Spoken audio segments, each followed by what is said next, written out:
Wow. Just wow. Snap to Murray, pass play. Murray with time, fires, deep middle, end zone for Harrison. Over the right, throw to the right, caught at the 35, McBride, hurdles to the 30. How about the Hail Murray? Oh.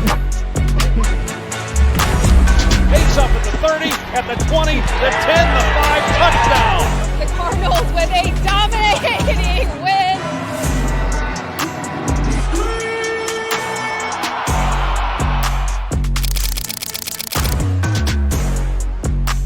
For Danny Sarek, I'm Paulie Pepperoni. Girls Flag Football Game of the Week. Harrison laying out for it.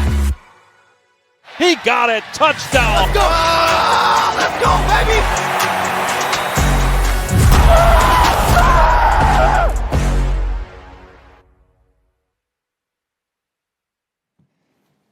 Welcome to the AME Institute. It's wonderful to have you all here. I would like to start this conversation about arts, media, and entertainment careers in sports with some great news. Often we hear a lot about contraction in some of the industries that we work in, and we're preparing students for, but sports, the industry of sports is booming. Super Bowl 58 saw record viewing figures boosted by Taylor Swift's attendance. And the Paris Olympics generated $3.3 billion in media rights revenue. Netflix entered sports broadcasting with WWE, NFL, and FIFA deals, while Amazon secured an 11-year NBA package worth $1.8 billion per season in 2024.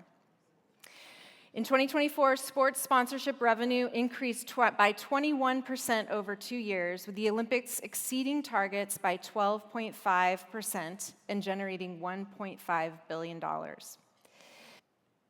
Global spend on sports rights by streaming platforms reached $10 billion in 2024, up from $2.8 billion just 5 years ago. And this data was shared with us by our partners at Civil Economics. So what does this mean for educators and students?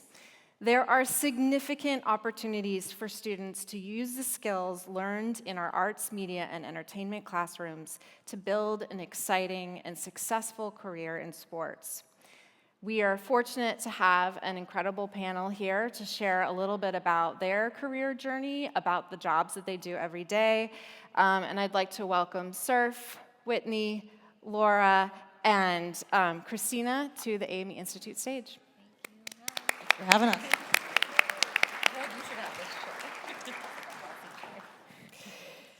So let's start with your origin stories, a little bit about how you got to where you are today, a little bit about your training, if you had a mentor that was particularly valuable to you. Surf, should we start with you? Sure. Good morning. Thanks for having me here. Before we get started, though, I wanted to thank all of you for being in the classroom. I was your student at one point in my career, and I didn't know where to go. So to see that there are so many educators that are committed to getting us and pointing us in the right direction it just fills my heart. So thank you. Thank you for giving us the opportunity to be here. I'm the Vice President of Content, Creative, and Brand for the Arizona Cardinals. I started my career in advertising, and that led me to sports. My team oversees our broadcast, our game entertainment, so like when you show up to a game, like what's happening with music and the performance and such, our design, photography, videographers, social media. So any of the makers at the Cardinals are the folks that I manage. It's fitting. I was one of them when I got started and just kind of worked my way over. I would say, from a mentorship perspective, like I said, like when I first left school, I didn't really know what I wanted to do, so I was kind of wandered the earth a little bit because I wasn't really sure until I found advertising. And when I found advertising, I found people that were like me. They were committed to ideas. They were creative. They were really, really smart, which one kid didn't fit. But they were really open and collaborative and curious. And those are the things that really got me excited, because it allowed me to be wrong, when I was there. So I was able to get really close with a few of the senior folks there. A gentleman by the name of Dave Swartz was a mentor of mine, and for him it was just all about selfless giving back in education. And so I got to learn a ton while I was there, and that led me to here, quite honestly, because of people like that really inspired me to give back. Because when I think of like the students that you're working with, selfishly I think like that student is me, and I want to help them along the way. Thank you.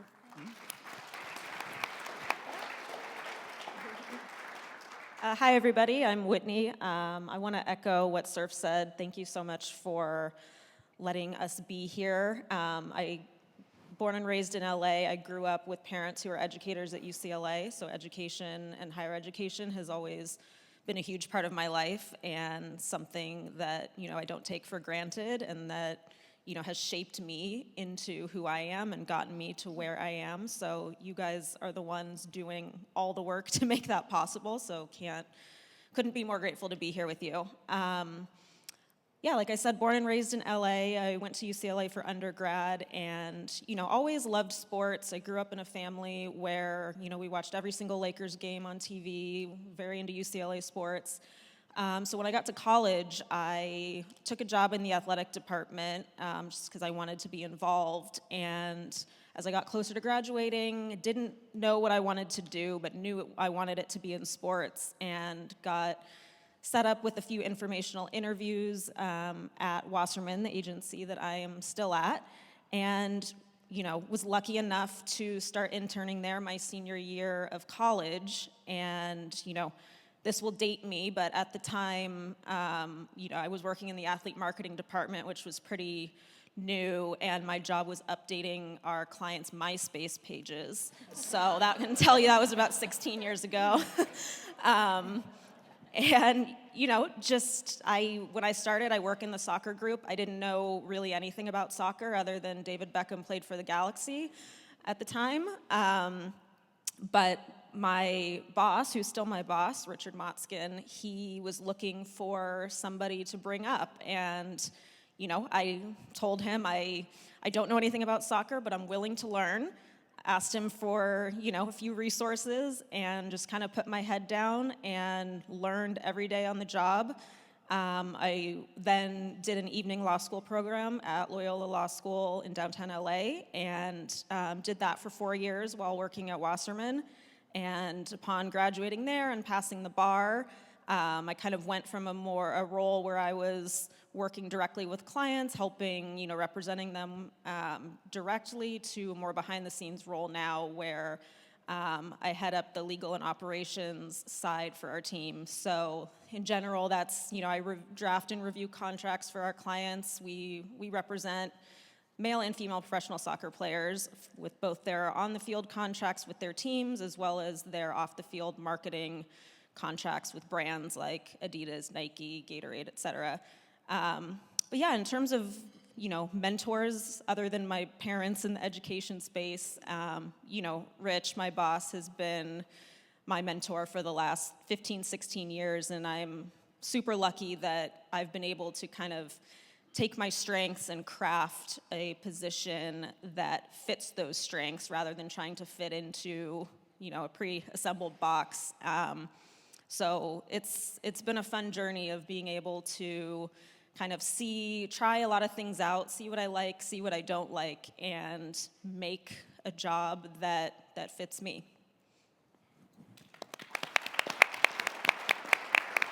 Hi, everyone. I'm Laura Ramirez. I work at ESPN. I just want to quickly acknowledge, though, Ashley, you did not tell us that last year's speaker panel was Vivica A. Fox. I didn't. And no disrespect to anybody on this panel, but I feel like that's a little bit of a drop-off. A little bit. Not at Sorry. all. Not at all. Well, there's 4 of us. Was she the only one? Yeah. You can divert. Anyway, I work for ESPN. Similar to Whitney, my journey started with an internship. I graduated from Arizona State University. Any Sun Devils in the house? Nope. Okay, we'll keep moving on. Graduated, had an internship when I graduated in news. I always knew I wanted to kind of work behind the scenes in television production. And so I started out in news, being an editor and kind of pulling tapes and doing all those things. Realized after a year there or so that I didn't want to be in news anymore. It was too depressing, and I just didn't like it. So had always had an interest in sports, similar to Whitney, kind of grew up watching sports. And then I actually had an educator at Arizona State University who he was a freelancer, like full-time freelancer for ESPN. So he kind of worked 2 jobs at once, one as an educator at Arizona State, and then kind of doing freelance gigs at ESPN. So he kind of said, would you want to get a job as a runner? So he got me my very first gig as a runner at the World Series. And from then on, I just kind of like kept in contact with some folks at ESPN, applied for a position as a PA, started as a PA there way back in the day, moved to Bristol, Connecticut. My parents were like, you sure you want to go to Bristol, Connecticut? Which, if any of you are familiar, it's a very small town, very cold. Oh, there's a hand raised for Bristol, Connecticut. All right, okay, I see you. But yeah, being raised in Arizona, moving to the East Coast, I was like, yeah, let's try out some seasons. Let's see what this winter thing is about. And after 4 years there, I was like, okay, I've had enough of winter. Let's head back to the West Coast. So, but still wanted to stay in sports. I couldn't get transferred over at that time. ESPN was just starting an office in Los Angeles, which is where I'm currently at now, but had to get a gig at NFL Network first, basically, because I couldn't get my foot in the door at ESPN transferring here. So did a stint at NFL Network for a season, but again, kept my contacts at ESPN, never burned a bridge when I left there, and very fortuitously was able to get hired back on with ESPN in 2013 in the LA office, and have been there ever since. And done a variety of roles, all in studio production, but currently I am in the originals team working on short form features and some long form features for basically anything that you see on ESPN and our platforms. So anything on our pregame shows, on SportsCenter. You talked about Taylor Swift. I was on, I currently do a lot of NFL storytelling, and I did a story for the Super Bowl, our pregame Super Bowl show, about Taylor Swift and kind of the dads and daughters effect that it's had for a lot of young fans. Obviously did not have to do nothing with Taylor or Travis, but they were like, go ahead, Laura, you're a Swiftie, go do this story. So I was like, great. But yeah, have enjoyed it along the way because you get to tell a variety of stories. I was telling Surf my last assignment was going whitewater rafting down the Colorado River with 2 SportsCenter talent because they're doing a campaign where they're taking a lot of SportsCenter talent across the country this summer. So it's never a dull moment, and I enjoy it. And yeah, that's how I got here. Thanks, Laura.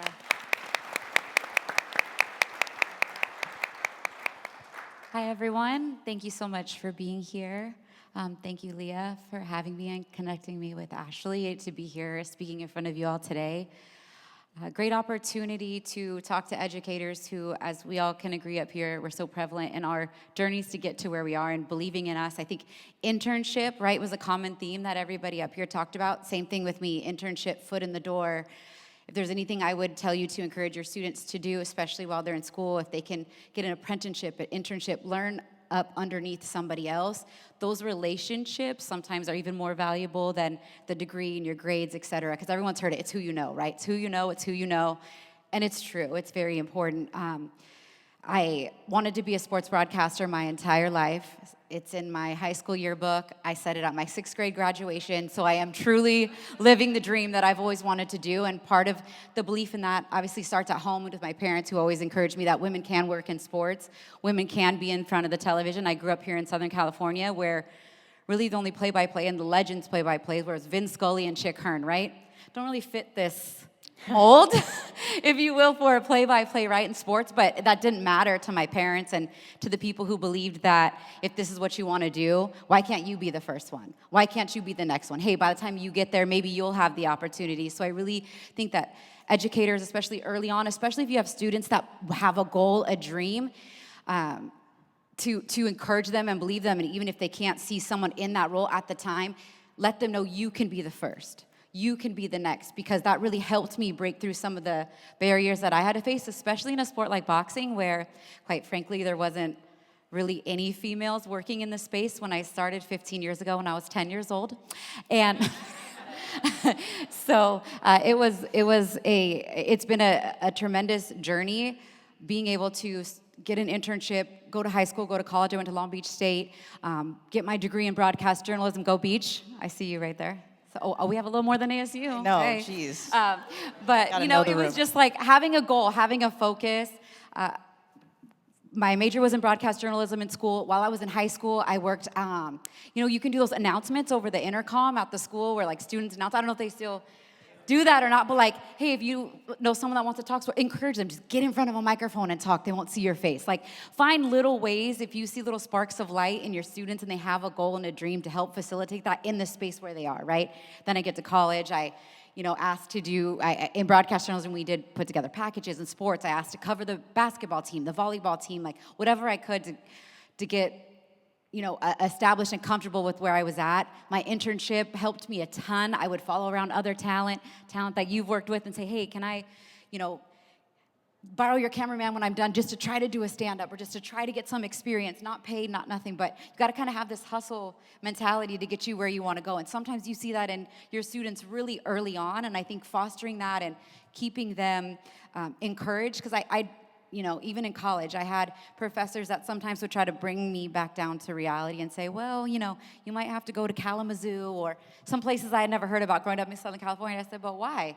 Well, you got to go small market before you get started in LA. This is the number 2 market in the country. And I said, okay, well, then why can't I be the first one to start here? Like, I don't know. I think I had this naivety about myself, and that nobody ever told me that I couldn't do what I want to do or believe it wasn't possible. And I really feel like that's such an important role that as educators you all play in students' lives, because, I have my husband and people I grew up with, my teachers told me I wasn't going to be S word. You know what I mean? Or you can't do this. Like, and sometimes that can motivate you in a certain kind of way, but people that also lift up your wings and put that air up underneath you can also motivate you in a way to break through barriers that maybe you never thought possible. So for me, I've just been incredibly blessed to have everything fall in line, from internship at Fox Sports West and Prime Ticket while I was in college hustling.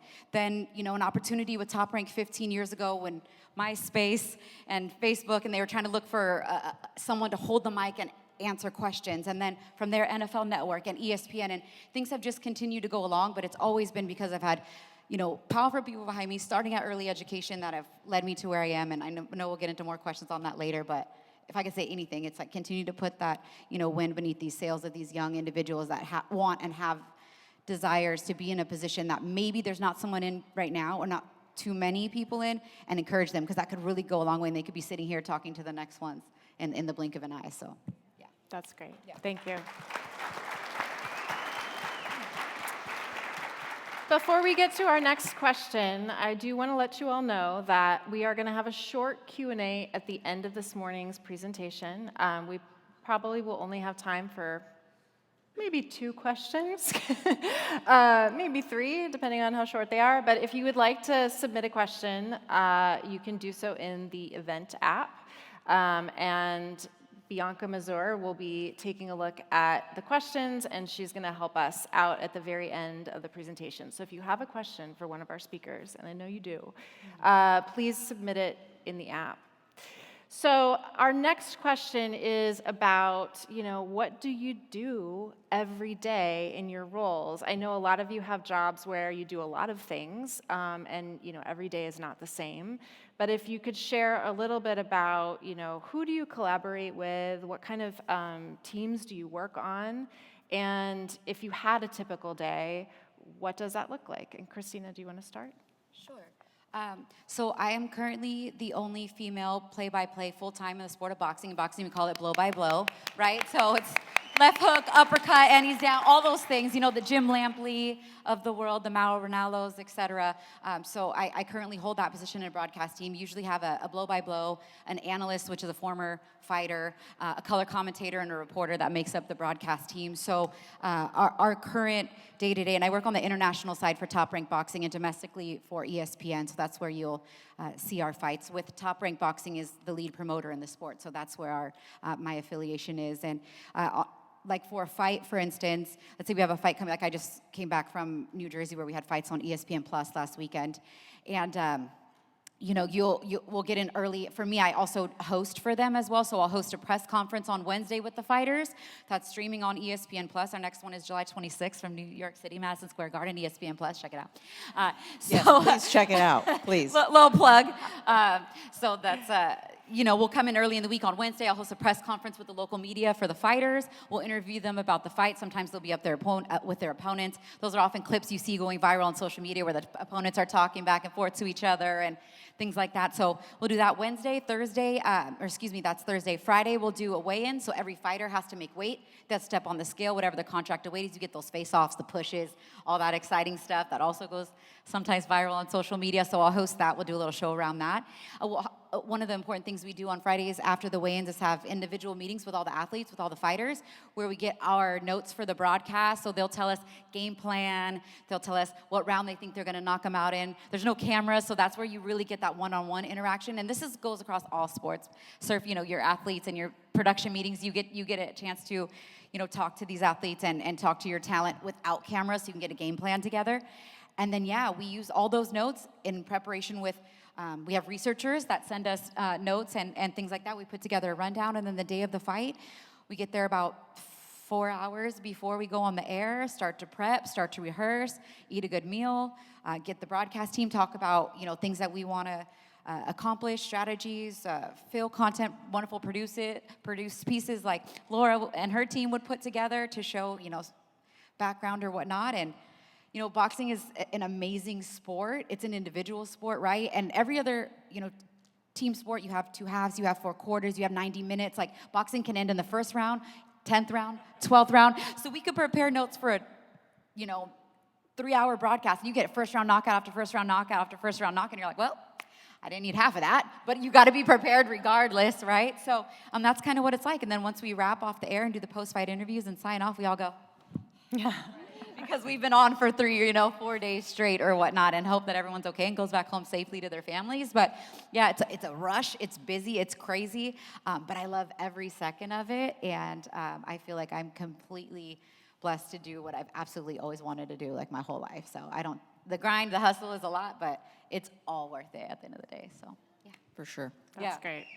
Yeah, it's a great peek into kind of live broadcasts because, yeah, obviously ESPN touches a lot of things. So mine is more, like she said, kind of a pre-produced thing that will air. But basically, I do wear a lot of hats, but the easiest way to kind of tell you about it is I kind of am in every step of the production process. From ideation to coming up with the ideas, like take the Taylor Swift idea, you know, we were kind of in a pitch meeting idea of like, okay, we have to do something Taylor related for the Super Bowl. What is it? We're pitching ideas, we're researching ideas, we're coming up with the execution of what we can do. And then it gets green light, so then you say, okay, now I'm in the pre-production process of I need to book crews. So I'm working with third-party vendors, I'm working with camera crews, I'm working with a reporter potentially, collaborating with them on questions, who we're going to interview, who our interview subjects are, you know, what is the story and who do we need to talk to for that story. And then it's lining up those interviews, it's actually going out and doing those interviews. Sometimes it's with an athlete, sometimes it's not with an athlete. Sometimes you have 10 minutes to interview that athlete, sometimes you have, you know, an hour or 30 minutes, depending on what it is. So that's all the production of it, essentially, kind of, and then on those days, I'm out in the field. I'm with the crews, I'm directing in the field, I'm working with the reporter, working on questions, things like that, making sure we get everything we need to do to tell the story that we want to tell. And then I take it into the post-production phase, which is I'm scripting it, I'm coming back, I'm kind of like looking through all our interviews, scripting out the story. Okay, what is the story? What are the points that we're going to say and tell? And then taking it to an editor. I'm collaborating a lot. This is probably like one of the main collaborators that I'm working with is an editor, right? Because we are working step in step. While I have all the pieces and the assets and things like that, this editor is going to help me bring this story to life and really make it sing and make it great for television. So I'm also kind of collaborating with graphic artists or animators if I need something kind of special visually there for my piece, which sometimes you do when the video isn't there or the assets are there that let's say the footage isn't there of someone telling a story. I kind of go to an animator and I say, hey, can we recreate this story they told in an interview? Things like that. So a lot of that happens in the post-production process. And then I kind of oversee that, take notes, get a lot of notes, give back notes. It's a lot of note-taking process and feedback. And then we deliver. And then it's on TV, either on a Sunday or whatever day it's going to air. But yeah, I am lockstep every step of the way in the production process. And I'm kind of the way I describe it is I'm driving the bus, and along the way there's all these other people on the bus that are helping me kind of get it from point A to what you see on television.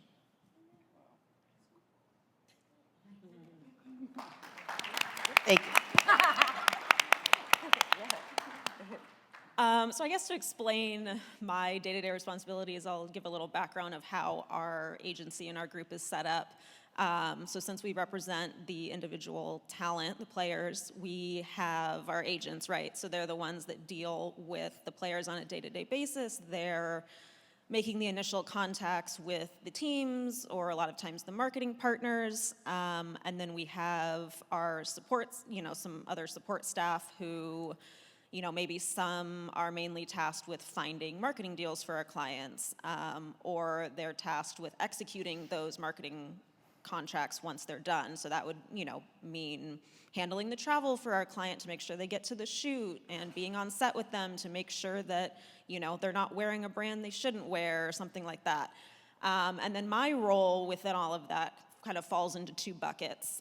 One is on the legal side. So, along with my boss and another one of our agents who's also a lawyer, we draft and review all of the contracts for our clients to make sure that they're protected in all areas that they need to be protected in. So that's, it's a lot of reading fine print, redlining, marking up, going back and forth via email with, negotiating the little minute terms that can sometimes will never come into play, but other times will become vitally important down the road.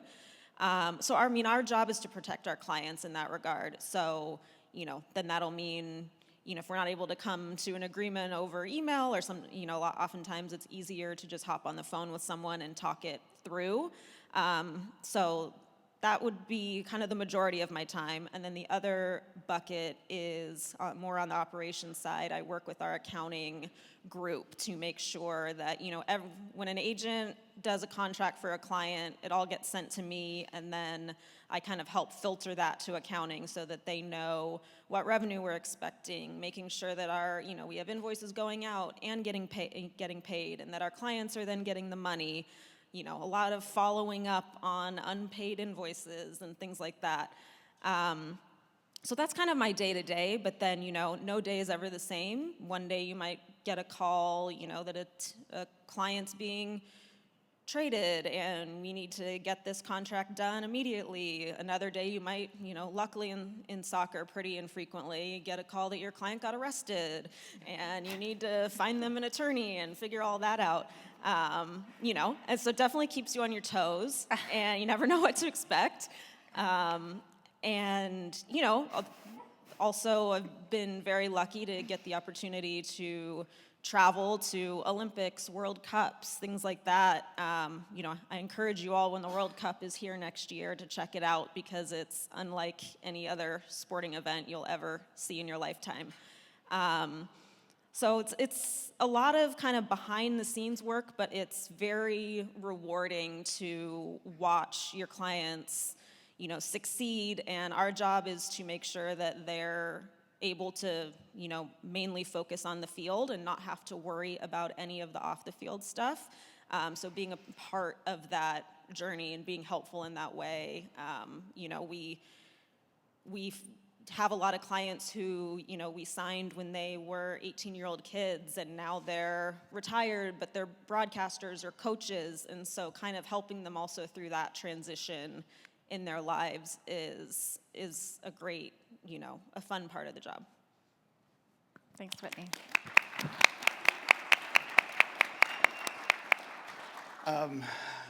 My day-to-day is a little different. I get the luxury of actually interfacing at certain times with these different disciplines.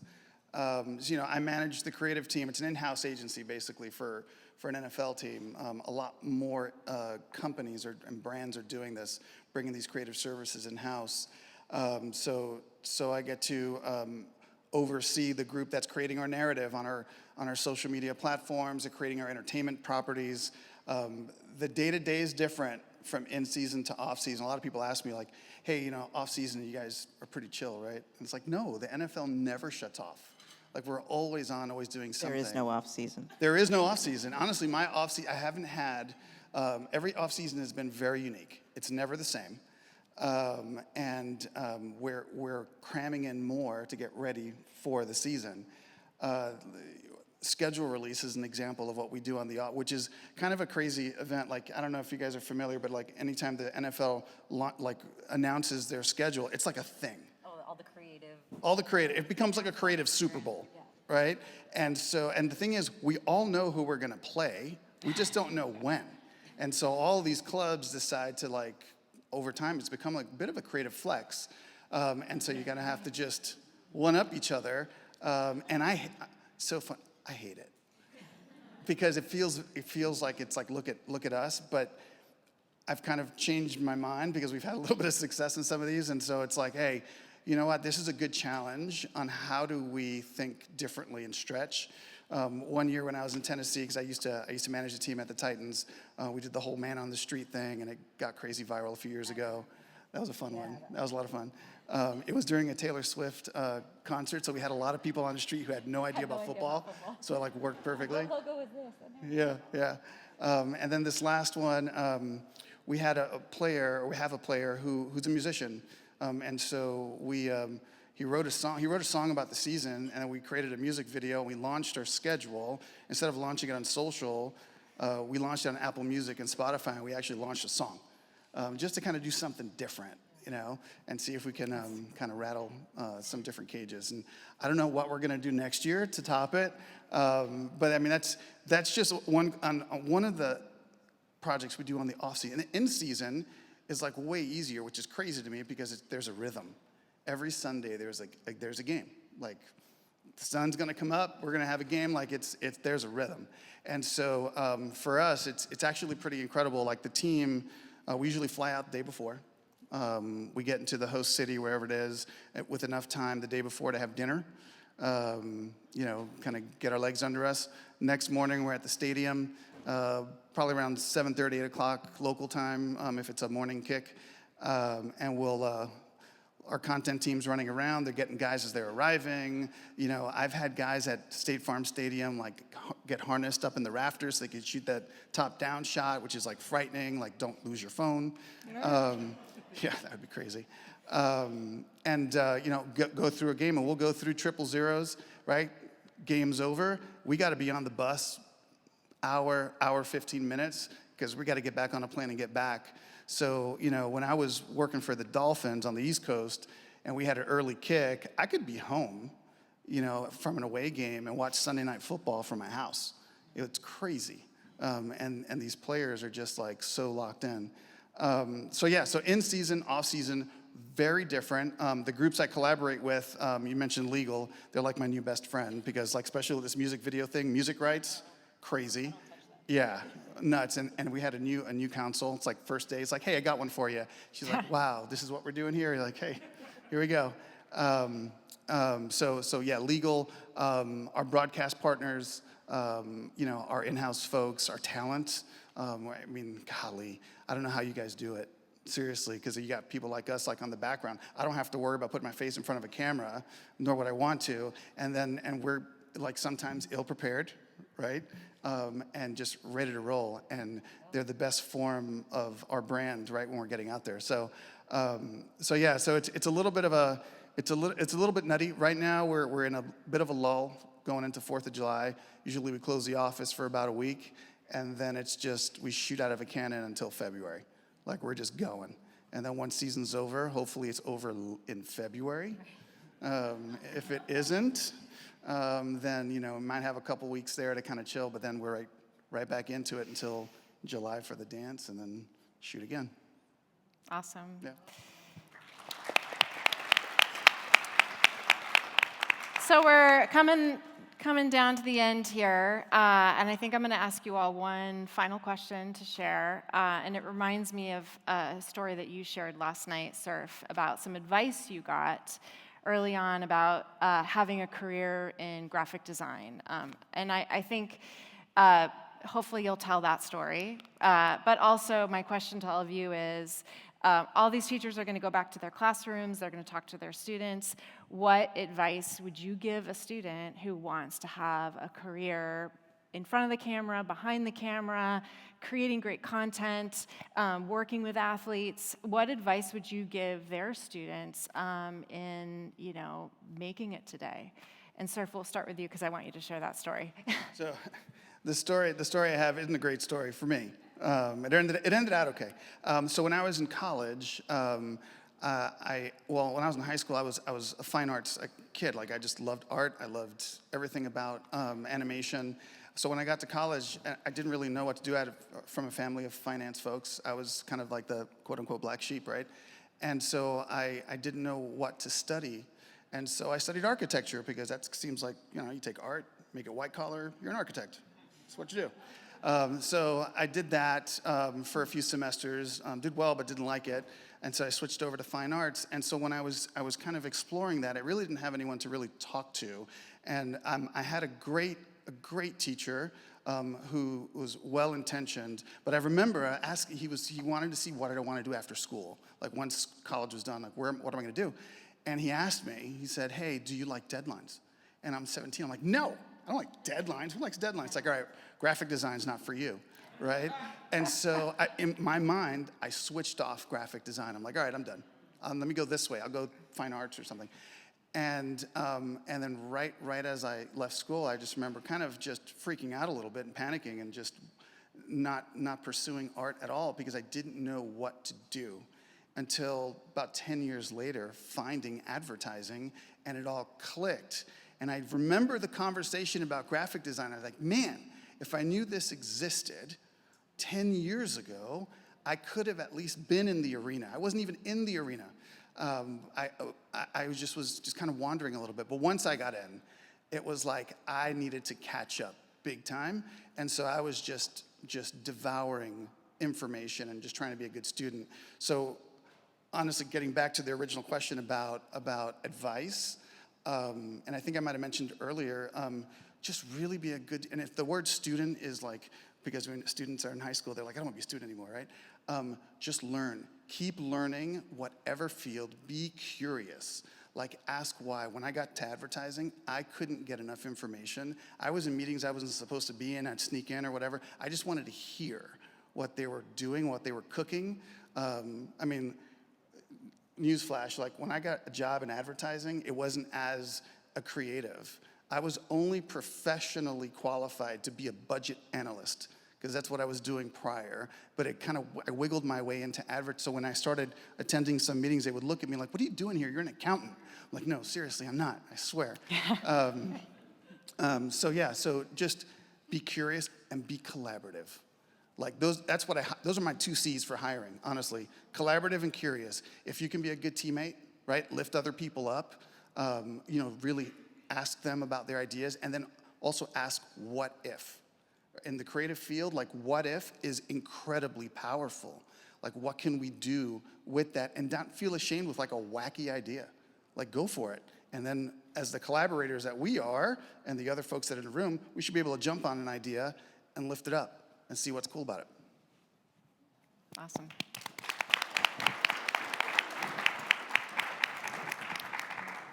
Surf had some great ones. The curiosity was one I was going to mention, but I think my biggest piece of advice for a student would be to be flexible and open to the opportunities that you create for yourself and that present themselves to you.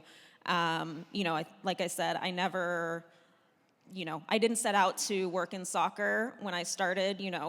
Basketball, baseball, football, those were the more glamorous sports. That's the one that I know Christina and I talked about it earlier, set out to work in those fields. But this opportunity presented itself, and I truly believe that if I had tried to pigeonhole my way into another field, it might not have worked out so well for me. I wouldn't have been able to kind of take as much ownership probably of my role and create the role that I wanted. And then even once you're in your job, staying curious, staying flexible, technology comes for all of us. We're now trying to figure out how to grapple with and utilize AI. There's always something on the horizon, and if you aren't continuing to learn and progress, you're gonna get left behind. So, staying curious, asking the questions, being malleable, I think all of those, learning on the fly, I think all of those things are really important. And, kind of like what Surf said, being, a perpetual student. That doesn't mean that you need to be in a classroom every day, but just learning, everyone around you has something to offer, and you can learn something from everybody, from, the CEO to the intern. I rely on, some of our, some of my colleagues who have just graduated from college, because they know more about the technological landscape and social media and all of those things. So yeah, being flexible, networking, being open to all sorts of different conversations and lessons from everyone around you, I think is, what I've found to be the most beneficial. All good answers. You guys are stealing my answers. I know, right? I'll move on to the other one. I was going to talk about, adaptability and kind of, you don't have to fit into one box. You can take kind of the different skill sets you have and kind of make your own pathway. Jeff, in his speech, kind of talked about how AME makes their own pathways and helps educators do that. Encourage your students to make their own pathways in their careers, because yes, the thing that is their passion might not be, on an HR list of roles that are available. So make their own pathway. Use kind of the skills that they have that, you might see on a traditional employee list of roles and things like that, but then adapt it to what they really are truly passionate about. And then the other thing is encourage your students to advocate for themselves. I can't tell you, in corporate America, it is tough out there. I think kind of that's something I learned late in my career. I wish at a younger age I was more vocal. I came into this world and I just thought, look, I'm a hard worker, I have a good work ethic. If I just put my head down and work, the sky's the limit for me. But, over the course of my career, I've learned, you are your best cheerleader and you are your best advocate. So yes, there are educators that can help you along the way, but the student themselves and the person that you are, you have to go out there and push for what you want and, demand what you think you're worthy of, because no one's going to hand it to you. So, I think that's a valuable lesson that even I still learn today as a 40-year-old woman in this industry, so.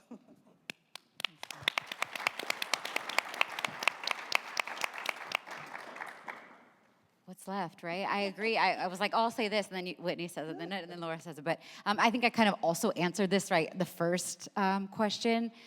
But I would just say, kind of to Laura's point, believe in your students, believe in seeing that little light of something that maybe they could do, and encourage that and fuel that, because just because there's not somebody in the space that is maybe doing it the way they're doing it, or there's not a traditional, in sports and media entertainment, you're very rarely will find an individual that had a straight course to somewhere. Oftentimes it looks like this and it looks like that, and you have doors shut in your face and you have this obstacle, this hurdle. But if you continue to believe and encourage in your students in a role that, people say, oh, you want to work on sports, you want to be on TV, good luck with that. And if, you know what I mean, some people will use that as motivation, but some people are like, yeah, why not? Why can't you do this? In the sports entertainment space, there is a place for everybody.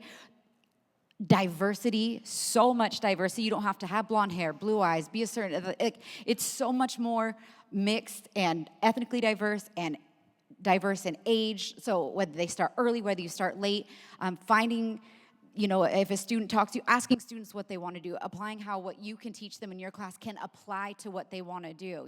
Math, okay, well, I need to figure out maths because if there's a 15-point deficit, and whatever the case may be, counting the rounds, literally a 10-9 round, a 10-8 round, and then I got from math to English to history to applying everything that you teach your students to what they want to do, I think is really, really important. And then again, internship, making relationships and being vocal about what you want to do. I got my first internship when I was bartending in a restaurant because there was TVs on talking sports, and all I did was say, I can't wait to be on the TV one day. I can't wait to be a sports broadcaster one day. And then literally sitting at the bar in front of me was the PR director for the Los Angeles Clippers who had the connections with Fox. Well, you need an internship? I absolutely do. And one day might say, well, here, take my, really? Yeah, we're broadcast partners with Fox Sports. Like, if you want to get an internship, here's my number. Apply. You just never know who's in the room. You never know who you're in front of. You got to put that stuff in the atmosphere. You got to encourage your students to talk about it, put themselves in the atmosphere, start a YouTube channel, get a cell phone. We don't have to have a video camera. Get a cell phone, start recording tape, upload it to YouTube. Everyone's starting their own thing. You don't have to have a pathway cut out for you. You can create your own. You can advocate for yourself. And I think all those things are so important because more than just your degree, more than just your connections, you have to believe in yourself first that you can do it and have people to rely on you that said, that person believed in me, I know I can. And hey, sky's the limit, right? So yeah, that's it. That's awesome. I'm reminded yesterday we had a training day with our AME ambassadors, and we had a number of guest speakers chatting with them, and I'm reminded of one of the speakers saying, you miss all the shots you don't take, and that's such a great thing to remember. Surf Melendez, Crystina Poncher, Laura Ramirez, and Whitney Unruh, thank you so much for being here. Thank you for sharing your... You all have inspiring careers, and we really appreciate the fact that you've shared a little bit about your world with all of us, and I know that that's going to travel back to quite a few students. So thank you so much for being here.